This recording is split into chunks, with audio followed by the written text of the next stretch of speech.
So next cycle దగ్గరకి అయితే వచ్చేసాను. ఇక్కడ చూడండి ప్రైజెస్ ఎలా ఉన్నాయో, చాలా హైగా ఉన్నాయి. ఇది అరౌండ్ 40,000. ఇక్కడ చూడండి 1,00,000 అంట, 97,000. నేను హై స్కూల్కి వెళ్ళినప్పుడు అయితే అరౌండ్ 1,000 పెట్టి కొన్నాం మేమైతే సైకిల్స్. ఇక్కడ 1,00,000 ఉంది. ఇవైతే గేర్ సైకిల్స్ అనమాట. సో గేర్ ఏమంటే మనం కొంచెం దూరం సైక్లింగ్ చేసిన తర్వాత కొంచెం ఆటోమేటిక్ పుష్ అనేది ఇస్తుంది అనమాట. సో అందుకనే ఇంత high ranges and build quality కూడా అలాగే ఉంటుంది ఈ బైసికల్స్కి అయితే. ప్రొఫెషనల్ సైక్లింగ్ చేసే వాళ్ళు ఇలాంటివి యూస్ చేస్తారు అన్నట్టు. సో నా యూట్యూబ్ జర్నీలో అయితే చాలా మంది నాకు మెసేజెస్ చేస్తున్నారు, పర్సనల్గా కాల్ చేసి చెప్తున్నారు వీడియోస్ చాలా బాగున్నాయి, కంటిన్యూ చేయి, ఇప్పుడు స్టాప్ అవ్వకు. మా మదర్ అయితే బ్యాడ్ కామెంట్స్ ఎవరైనా చేస్తే నువ్వు పట్టించుకోకు, నీ వీడియోస్ నువ్వు కంటిన్యూ చేయండి, చాలా మంచిగా సపోర్ట్ ఇస్తున్నారు.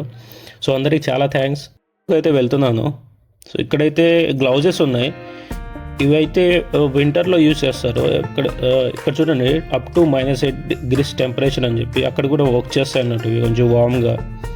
అండ్ ప్రైస్ రేంజెస్ చూడండి ఎలా ఉన్నాయో, 500 నుంచి 1,300 రేంజ్లో, బేస్డ్ ఆన్ టెంపరేచర్ అన్నట్టు. మనకైతే అవసరం లేదన్నట్టు. ఎవరైనా ట్రావెలింగ్ చేసేటప్పుడు కానీ హిల్ ఏరియాస్లో ఉండే వాళ్ళు కానీ యూస్ చేస్తే వాళ్ళకి యూజ్ ఉంటుంది, ఎందుకంటే అక్కడ టెంపరేచర్ లో ఉంటుంది కాబట్టి. ఇక్కడైతే చిన్న బ్యాగ్స్ ఉన్నాయి, అరౌండ్ 200 ఉంది. కానీ ఎలా ప్యాక్ చేశారో చూడండి, ఎంత చిన్నగా ఉందో ఇది. దీన్ని ఓపెన్ చేస్తే అలా అవుతుంది అన్నట్టు.